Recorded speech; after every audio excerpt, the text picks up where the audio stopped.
بسم اللہ الرحمن الرحیم۔ السلام علیکم ورحمۃ اللہ وبرکاتہ۔ دوستو، آج میں آپ لوگوں کو وتر نماز پڑھنے کا صحیح طریقہ بتانے جا رہا ہوں، ٹھیک ہے، اور اس کے ساتھ کچھ مسائل۔ اصل میں مجھ سے آج کسی نے یہ پوچھا کہ اگر انسان کو وتروں کے اندر یہ شک پڑ جائے کہ آیا کہ میں نے دعائے قنوت پڑھی ہے کہ نہیں، کیا اس کے لیے سجدہ سہو لازم ہے؟ یہ انہوں نے سوال پوچھا مجھ سے۔ تو انشاءاللہ اس سوال کا جواب بھی آخر پہ آپ کو ملے گا، اور اس سے پہلے آپ جو ہے نا وتر پڑھنے کا صحیح طریقہ سیکھ لیں، اور اس کے ساتھ ساتھ یہ بھی آپ اچھے طریقے سیکھ لیں کہ اگر کسی مسلمان بھائی کو یا ہمارے کسی اسلامی بہن کو دعائے قنوت یاد ہی نہیں ہے تو پھر اس کو کیا کرنا چاہیے، وہ کون سی دعا پڑھے اگر دعائے قنوت یاد نہ ہو، یہ بھی انشاءاللہ آخر میں آپ کو بتاؤں گا۔ ویڈیو آخر تک لازمی دیکھیے گا، انشاءاللہ بہت ہی فائدہ ہوگا۔ وتر پڑھنے کا آج میں آپ کو پریکٹیکل طریقہ بتاؤں گا۔ دیکھیے، آپ نے سب سے پہلے وتر پڑھنے کی نیت کرنی ہے کہ 3 رکعت وتر نماز پڑھنے کی نیت کرتی ہوں یا کرتا ہوں، ٹھیک ہے، یہ آپ نے نیت کرنی ہے۔ ثنا واسطے اللہ تعالیٰ کے، منہ میرا قبلہ شریف کی طرف، اللہ اکبر۔ سب سے پہلے آپ لوگوں نے ثنا پڑھنی ہے، سبحانک اللہم وبحمدک وتبارک اسمک وتعالی جدک ولا الہ غیرک، ٹھیک ہے۔ یہ پڑھنے کے بعد تعوذ، اعوذ باللہ من الشیطان الرجیم، پھر تسمیہ بسم اللہ الرحمن الرحیم، ٹھیک ہے، اور اس کے بعد پھر سورہ فاتحہ پڑھیں گے۔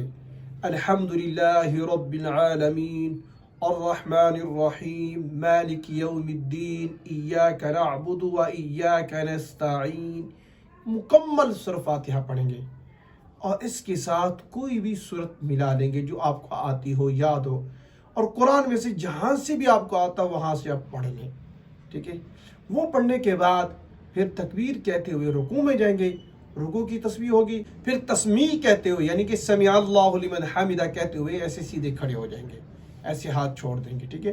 کھڑے ہونے کے بعد پھر 2 سجدے کریں گے، سجدوں کے اندر سجدے کی تسبیح ہوگی، سبحان ربی الاعلی 3 دفعہ پڑھیں ایک سجدے میں، 5 دفعہ پڑھیں، 7 دفعہ پڑھیں، 9 دفعہ پڑھیں، 11 دفعہ پڑھیں، یعنی کہ تاک مرتبہ آپ نے یہ تسبیح پڑھنی ہے، ٹھیک ہے، ایک سجدے میں۔ دوسری سجدے کے اندر پھر 3، 5، 7، 9 جتنا دل کرے پڑھیں، ٹھیک ہے۔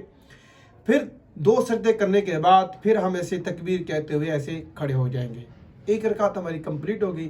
ایسے ہی ہم دوسری رکعت پڑھیں گے، لیکن دوسری رکعت کے اندر آپ نے ثنا نہیں پڑھنی، تعوذ نہیں پڑھنا، صرف تسمیہ پڑھ کے یعنی کہ بسم اللہ الرحمن الرحیم پڑھ کے آپ نے سورہ فاتحہ پڑھنی شروع کر دیں گے، ٹھیک ہے۔ سورہ فاتحہ کے بعد اس کے ساتھ کوئی سورت ملا لیں گے، پھر رکوع، پھر 2 سجدے، پھر اتحیات میں ہم بیٹھ جائیں گے، ٹھیک ہے۔ یہ پہلا قاعدہ ہوگا ہمارا اتحیات تک، یعنی کہ ہم پوری اتحیات پڑھیں گے عبدہ و رسولہ تک، یہ یہاں تک پڑھ کے پھر ہم تکبیر کہتے ہوئے سیدھے کھڑے ہو جائیں گے تیسری رکعت کے لیے۔ دیکھیں، یہاں سمجھنے کی چیز کیا ہے، یہاں سمجھنے کی یہ چیز ہے کہ کچھ لوگ جو ہے نا جب تیسری رکعت میں کھڑے ہوتی ہیں نا، تیسری رکعت کے اندر ثنا پڑھتے ہیں، ٹھیک ہے، یہ بہت بڑی غلطی کرتی ہیں۔ ثنا نہیں پڑھنی آپ نے، بسم اللہ الرحمن الرحیم پڑھ کے تیسری رکعت کو شروع کرنا ہے، ٹھیک ہے، اور بسم اللہ الرحمن الرحیم پڑھ کے آپ نے سورہ فاتحہ پڑھی، اس کے ساتھ کوئی سورت ملانی ہے۔ اس سورت ملانے کے بعد پھر آپ نے رکوع میں نہیں جانا، پھر تکبیر کہتے ہوئے اللہ اکبر ایسے ہاتھ باندھ لینے ہیں، پھر دعا قنوت پڑھنی ہے، ٹھیک ہے۔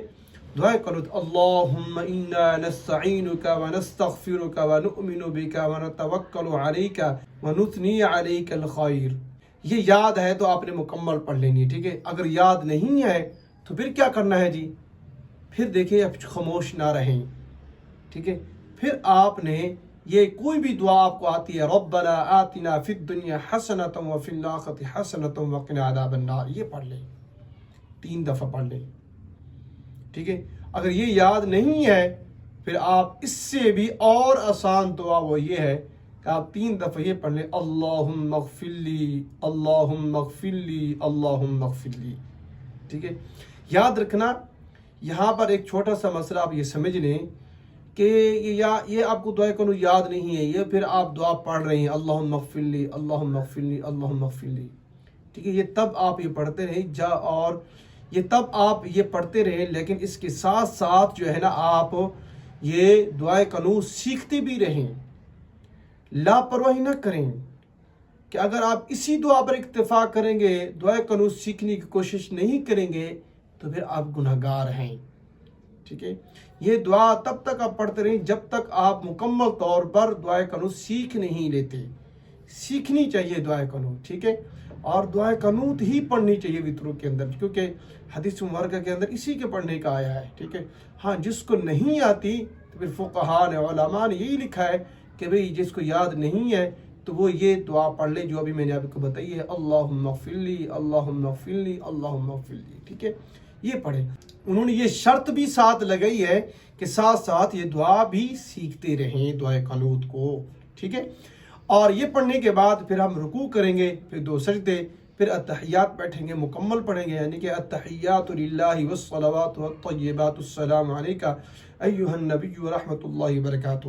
یہ مکمل عبد و رسول تک، اور پھر درود شریف اللہم صلی علی محمد وعلی آل محمد یہ، اور اللہم بارک علی محمد وعلی آل محمد یہ، اور اس کے بعد دعائے مسورہ رب اجعلنی مقیم الصلاۃ ومن ذریتی یہ مکمل پڑھ کے دائیں بائیں سلام پھیر لیں گے. یہ ہمارے وطر ادا ہو گئے. یہ صحیح معنی میں وطر پڑھنے کا طریقہ ہے وہ میں نے ابھی آپ کو بتا دیا ہے، اور یہ بھی ساتھ بتا دیا ہے اگر دعا قنوت یاد نہ ہو تو پھر کون سی دعا پڑھنی چاہیے. اب آتے ہیں اس مسئلے کی طرف کہ اگر کسی کو شک ہو جائے تو پھر وہ کیا کرے کہ آیا کہ اس کو بس جیسا لازم آئے گا کہ نہیں. دیکھیں اس صورت کے اندر یہ مسئلہ ہے کہ اگر کسی انسان کو دعائے قنوت پڑھنے میں شک ہو جاتا ہے آیا کہ میں نے دعائے قنوت پڑھی ہے کہ نہیں، آیا کہ اس نے دعائے قنوت پڑھی ہے کہ نہیں. دیکھیں اس صورت کے اندر اس مسئلے کے اندر آپ یہ سمجھ لیں کہ اگر پڑھنے والے کو یہ غالب گمان ہے کہ بھی اس نے دعائے قنوت نہیں پڑھی تو اس صورت کے اندر جو ہے نا اس کے اوپر سجدہ سہو لازم آئے گا. اور اگر اس کو صرف شک ہی ہے، غالب گمان نہیں ہے، تو پھر اس صورت کے اندر اس کے اوپر سجدہ سہو لازم نہیں آئے گا.